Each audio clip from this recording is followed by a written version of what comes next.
Bonjour, nous sommes Byron et Dexter Peart, cofondateurs de Goody. Aujourd'hui, on discute avec Élise, fondatrice de Tastet. Nous parlons de l'évolution de son entreprise et l'impact de l'intelligence artificielle sur les PME.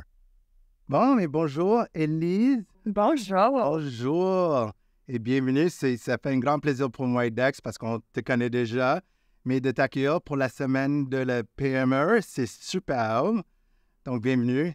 Comme vous le savez déjà, le thème pour cette semaine, c'est défier les probabilités. Nous aimerons vous demander, pour toi, ça veut dire quoi, défier les probabilités? Je pense que défier les probabilités, c'est que, évidemment, les gens ont des opinions, puis pensent que les choses doivent arriver d'une certaine manière, mais je pense que être entrepreneur, c'est savoir ce que les gens pensent versus la réalité, c'est pas nécessairement la bonne chose. Je pense que quand tu es entrepreneur, tu as un grand gut feeling, tu sens des choses avant les autres, tu vois des choses avant les autres.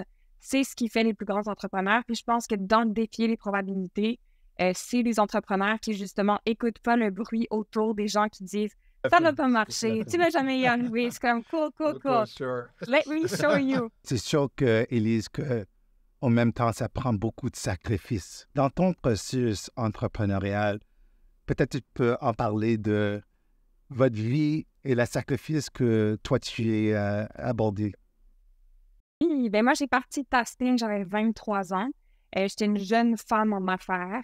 Je partais un peu d'une entreprise qui était un site Internet, donc il n'y avait pas de biens tangibles. Tout a été compliqué. On faisait un site de recommandation de restaurants, cafés et bars où les restaurants, cafés et bars ne paient pas pour être recommandés. Il n'y avait pas beaucoup de odds in my favor. Les probabilités étaient faibles. Mais je pense que justement, j'avais vraiment une vision de ce que je voulais. Je voulais un site où est-ce que les gens pourraient aller pour avoir des recommandations des meilleures adresses, qui ait vraiment de la confiance entre les utilisateurs et notre produit. Je voulais que ça soit authentique. Je voulais qu'on parle d'histoire des gens de la restauration derrière les adresses qu'on recommande. On s'était fait justement des guidelines même avant la tech, on s'était fait des guidelines de comment on fait pour noter une adresse, qu'est-ce qu'on représente, comment on fait pour rester positif, mais vrai, en disant les vraies choses, comment on fait pour mettre le bon consommateur dans la bonne adresse. Donc, c'était ça le rêve au début, puis ça m'a quand même pris un bon 5 ans avant de réussir à avoir un site dont j'étais fière. Puis en fait, après, c'était en 2019, on avait 2,5 millions de lecteurs, mais là, on n'arrivait plus à personnaliser.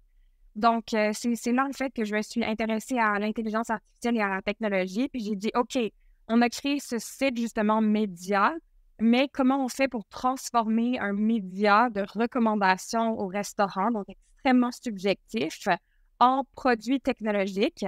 Donc, pendant 4 ans, j'ai étudié. Je suis retournée à l'école, j'ai fait une spécialisation en intelligence artificielle. J'ai fait NextAI, le programme. On est rentré dans Zoo.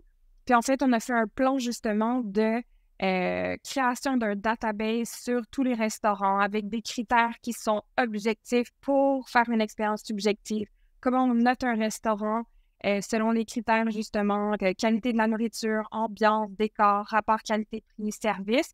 Et puis, une fois que cette adresse-là est notée, comment on fait pour la personnaliser à chaque personne? C'est-à-dire, est-ce que cette adresse est bonne pour Byron ou elle est bonne pour Dexter ou les deux avec votre mère, vos amis en date? Donc toute cette expérience-là, cette recommandation, comment on fait pour prendre ce virage technologique-là? Comment on fait pour faire de la recommandation grâce à la tech? Et évidemment, tout le monde me dit, le restaurant, tu peux pas mettre la technologie, il faut absolument une personne derrière. Je dis pas qu'il faut enlever les gens dans l'équation. Je pense que vous le savez mieux que tout le monde. L'humain va toujours rester au cœur de ce qu'on fait. Mais je pense que c'est tellement important pour tous les entrepreneurs d'utiliser la technologie qui est de plus en plus démocratisée et ouverte à l'utilisation pour améliorer les entreprises que il faut un plan clair. Mais je pense que c'est ça qui va nous amener à réussir à compétitionner les plus grands joueurs du monde. Je vais continuer dans cette discussion de IA parce que c'est comme AI, tout le monde parle, mais il y a beaucoup de personnes, il y a des compagnies, des entrepreneurs qui ont peur de ça. Ça veut dire quoi? Ça veut dire quoi pour un business, mais ça veut dire quoi pour le consommateur? Comment ils peuvent intégrer ça dans leur business? Quand quelque chose est nouveau, l'utilisation n'est pas au meilleur. C'est normal. Dans la grande révolution industrielle, c'était la même chose.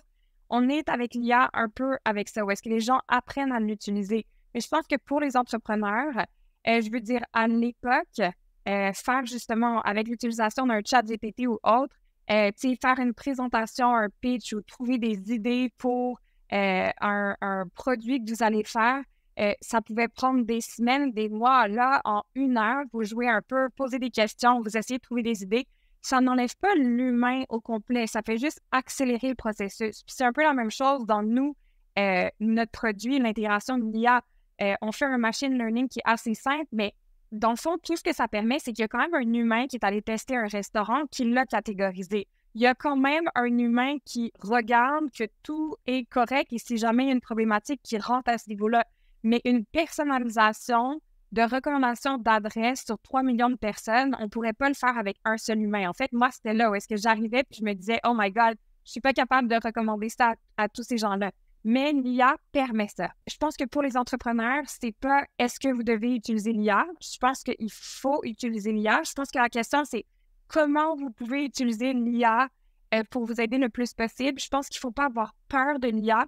La personne qui est derrière cette intelligence va toujours aussi à la fin dicter ce que cette IA va faire. Donc, si on a une IA qui est plus inclusive, qui prend en considération des gens de partout dans le monde avec des réalités différentes, c'est comme ça qu'on va créer une IA qui est au service de l'humain pour de vrai.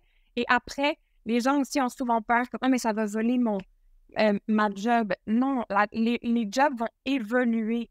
Et comme à l'époque, il n'y avait personne qui s'occupait d'un réseau Internet, ça n'existait pas, ben maintenant, il y a des milliers de personnes qui utilisent un réseau Internet.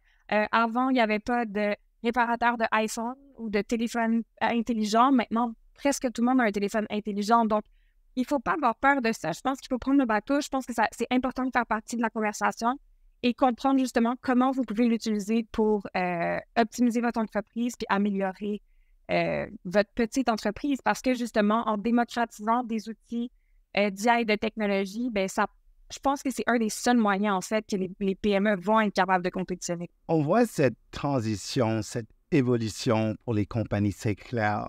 Pour vous, avec Testé, l'an 2024 maintenant, vous êtes où exact dans votre processus, dans votre business? En fait, en 2019, donc, j'ai eu cet intérêt pour l'IA. On est retourné faire une spécialisation, comprendre comment on allait l'intégrer. Ça fait 4 ans que je fais le ménage de notre data, justement, pour structurer une base de données qui va être la meilleure possible pour nos recommandations.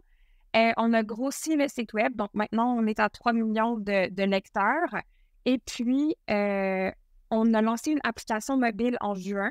Où est-ce que, justement, on a vraiment le but, c'était de complémenter. Il y a le site web qui est un média, un blog avec sa communauté active, où est-ce qu'on continue d'alimenter du contenu de qualité le plus possible, puis mettre à jour tous nos contenus.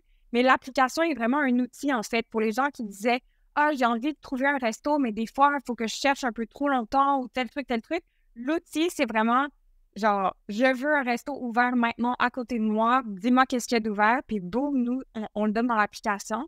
Donc, on a lancé ça au mois de juin. On est vraiment heureux. On a 12 000 téléchargements au Québec puis 4 500 utilisateurs actifs en 2 mois.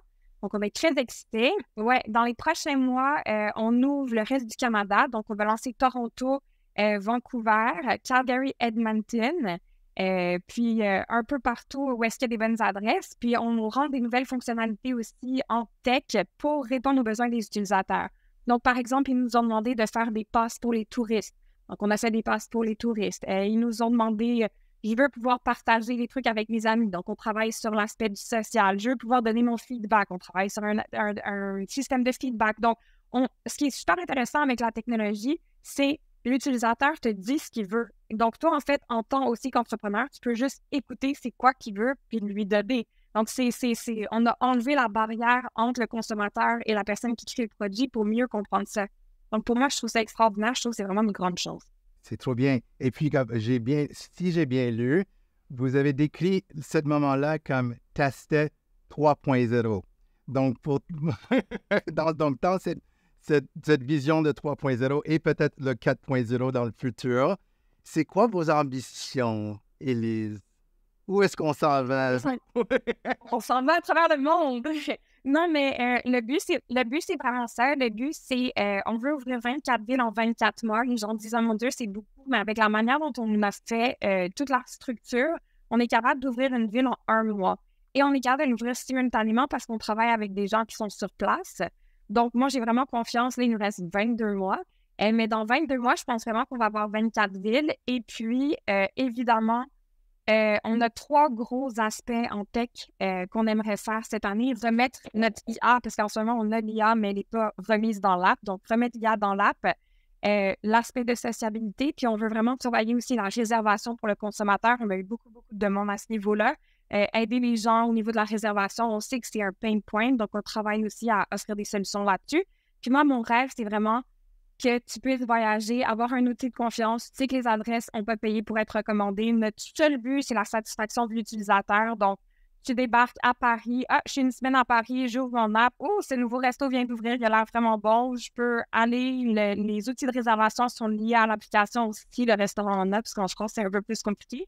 Mais on travaille vraiment à ce niveau-là, créer un super app pour le consommateur dans la découverte du meilleur du local. Félicitations.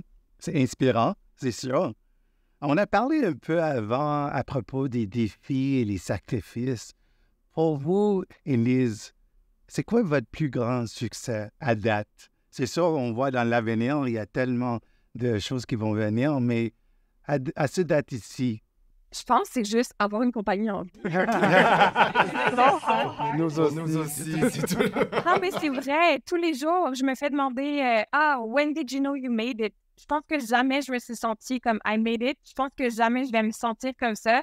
Il y a toujours plus mieux qu'on peut faire. Mais je pense que pour n'importe quel entrepreneur, avoir une entreprise qui fonctionne, avoir des employés, stimuler l'économie dans laquelle on vit, c'est une économie qui n'est pas facile non plus. C'est difficile pour les entrepreneurs. En tout cas, donc il y a beaucoup de choses à améliorer. Je pense que n'importe quel entrepreneur qui a une entreprise qui fonctionne, qui crée de la valeur, qui crée de l'emploi et qui crée un produit puis qui a des consommateurs, il y a de quoi être fier. Moi, je pense que, c'est avoir une entreprise qui fonctionne, c'est ça mon plus grand succès, je crois.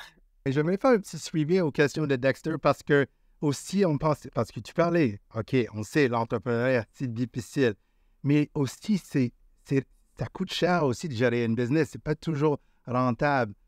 Les coûts, il y a tellement d'augmentation de coûts. On parle des employés, on parle de livraison, mais dans votre cas, de technologie, l'investissement que ça prend aussi. En pensant, parce que c'est toujours, je le vois, les questions qu'on est demandées souvent des jeunes entrepreneurs, c'est au niveau de coûts, comment gérer ça. Avec votre expertise, je voulais juste demander un peu sur les coûts d'opération. Comment tu gères ça? Comment tu t'arranges bien avec ce défi-là? La réponse facile qui est aussi vraie, on a eu un prêt BDC pour nous aider. Ça, c'est un fait. Merci BDC. Mais aussi, je pense qu'avoir quelqu'un qui est bon en finance dans l'équipe de direction, c'est extrêmement important. Suivre les finances de manière obsessive, c'est absolument important. Ne jamais dépenser un argent qui n'a pas été gagné ou confirmer d'être gagné, très important.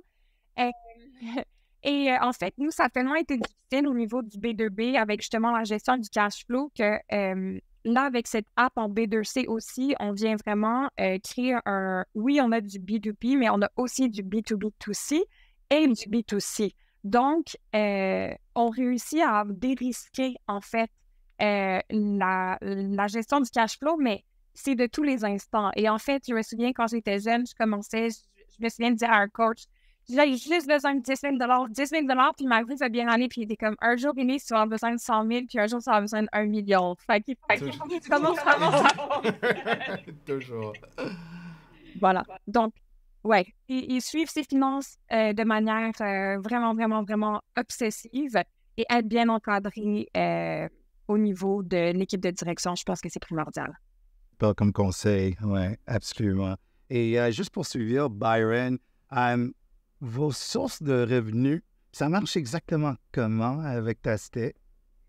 Nous, en fait, on monétise le trafic. Donc, on monétise le 3 millions de lecteurs qui viennent sur le site puis 50 millions d'interactions sociales avec de la publicité. Jamais pour de la recommandation d'adresse. Donc, un restaurant ne peut pas payer pour être recommandé.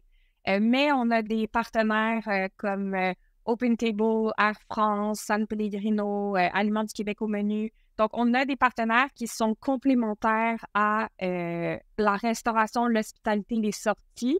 Destination Québec City, on a fait une super campagne avec eux récemment. Donc, c'est vraiment monétiser ce trafic-là. Et puis, avec l'application qui est sortie, justement, c'est un test. Et ça aussi, définir les probabilités. Tout le monde me dit que ça ne va pas fonctionner. Mais moi, je crois que si le produit réussit à atteindre ce qu'on veut qu'il atteigne, ça va fonctionner. C'est une app où il y a un 48 heures gratuit. On améliore la version freemium, mais c'est quand même une app payante. Donc, si tu veux une recommandation on the spot pour un 5 à 7 de 100 personnes, tu veux trouver une salle privée, on est capable de t'aider. S'il y a une dette qui est tellement importante, on est capable de t'aider. Il y a un subscription revenue, mais il y a aussi les passes justement pour une semaine, 48 heures ou une soirée.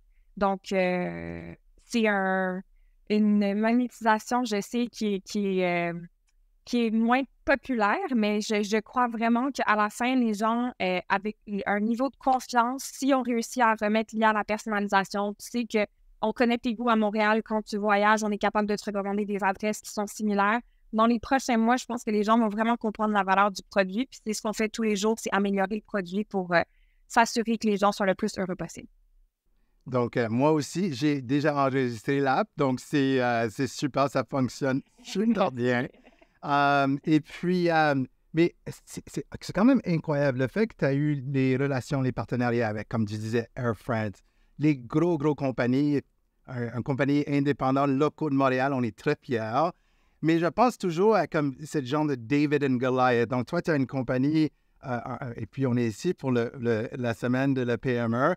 Mais le gros histoire, je pense, dans ton industrie, ici à Montréal quand même, c'est que le guide Michelin s'en vient au Québec. Et puis, moi, j'ai lu beaucoup. Et puis, le fait que tu as pris comme un championne de small business maintenant, je voulais juste parler pour toi, parce que je pense que c'est comme une idée complexe, mais le fait que l'investissement des groupes québécois, villes et nationales ont investi dans un gros compagnie de 100 ans à l'international, et puis vous êtes ici en gérer cette business avec cette fortesse. Je voulais juste savoir comment, parce que c'est souvent une histoire des entrepreneurs. C'est comme, on est là, on fait le gros bat, et puis les grandes compagnies à l'international, ils rentrent dans notre marché ou avec nos idées. Peut-être tu peux juste donner un peu de réfléchissement sur ça. Je pense que pour les restaurateurs haut de gamme, ça va être vraiment bien. Ça va aider justement les tables qui ont des menus dégustation au coût très élevé, qui sont vraiment dans la haute gastronomie. Je pense qu'il manque peut-être un peu de clientèle au Québec pour ça. Donc, je pense que pour eux, ça va être très bien. Moi, ce que je dénonce, c'est uniquement cet investissement justement dans les grandes compagnies internationales, où est-ce que je pense qu'il faut avoir ces grandes compagnies qui viennent à l'international, mais c'est un peu le 2 poids, 2 mesures. Si une entreprise locale fait déjà assez bien le travail et travaille fort, a prouvé que ça fonctionne, comment ça se fait que l'aide va plus souvent aux gros joueurs qu'aux petits joueurs? Moi, j'ai juste demandé à ce qu'on observe ce qui se passe et qu'on essaye peut-être de justement trouver des solutions pour aider ces joueurs-là. En fait, c'est aussi pour ça que moi, le plus d'argent que j'ai reçu en prêt, c'est avec BDC et des vrais clients, en fait. On s'est autofinancé en faisant des vraies ventes. Et je pense que dans l'histoire de David et Goliath, je n'ai pas signé Air France à mon année 1, j'ai signé Air France à mon année 10. Il faut juste le rappeler aussi. Donc, il faut rêver, mais je pense que dans cette idée-là, les gens m'ont souvent dit, puis je l'entends tout le temps, il faut un plan d'affaires extrêmement détaillé, oui, mais je pense qu'à la fin, si aussi on ne fait que regarder la compétition, puis regarder comme toutes les options ailleurs, on est aussi bloqué et paralysé par le fait que, pourquoi moi, ça fonctionnerait comme... Je pense que c'est ça le truc des entrepreneurs avec Défi les probabilités, c'est que s'il y a 10 ans, j'avais regardé sur le marché, Eater arrivait, c'était une grosse compagnie américaine, la presse faisait des recommandations, c'est une grosse corp québécoise. Qui étais-je, moi, la petite fille de 23 ans, pour partir ce site-là? Je pense que j'ai tellement donné dans mon entreprise, j'ai donné de manière, vraiment, là, j'ai tout donné en juste disant, il faut que ça marche, il faut que ça marche, il faut que ça marche. Puis chaque fois qu'il y avait un problème, comment on le règle, comment on avance, si tu deviens meilleur à tous les jours, si chaque mois, tu es plus avancé que le mois dernier, si tu te rapproches, même si c'est des tout petits pas de fourmis, si tu avances puis tu te rapproches de ton but, ben, il faut continuer à avancer, évidemment en regardant ses finances tous les jours, mais je pense que c'est comme ça qu'on va arriver à vaincre les plus gros. C'est en focusant pas sur à quel point ils sont plus gros, mais à quel point notre produit est meilleur. C'est exactement ça. Bien dit. Merci. Vraiment bien décrit. Mais bon, en conclusion, on est ici pour parler de l'avenir pour la semaine de la PME. Juste en partant, est-ce que vous avez quelque chose à dire à propos de votre futur pour tester? Comment tu vois l'avenir? Ben, Tastet va être à l'international. Oui, c'est clair. Compétition. Nous allons faire compétition au Guide Michelin pour justement une plus grande gamme d'adresses recommandées, restaurants, cafés, bars, boulangeries, pâtisseries, etc. Nous allons faire compétition aussi avec une gamme de prix qui est beaucoup plus abordable qu'un étoilé Michelin. Je pense qu'on est complémentaires à l'offre qu'ils offrent, mais j'ai vraiment cette ambition de pouvoir aider les gens à trouver les meilleures adresses partout dans le monde. Et puis, je pense qu'on va réussir à faire ça, entre autres, grâce à la technologie et en écoutant nos utilisateurs et suivant nos finances. Un vous support. Ah oui. Bonne continuation, Élise. Et puis, mais ça fait un grand plaisir de vous accueillir avec nous aujourd'hui. Et on se salue. Merci. Merci. Ne manquez pas le webinaire de la BDC le 22 octobre prochain pour en apprendre plus sur le futur des PME.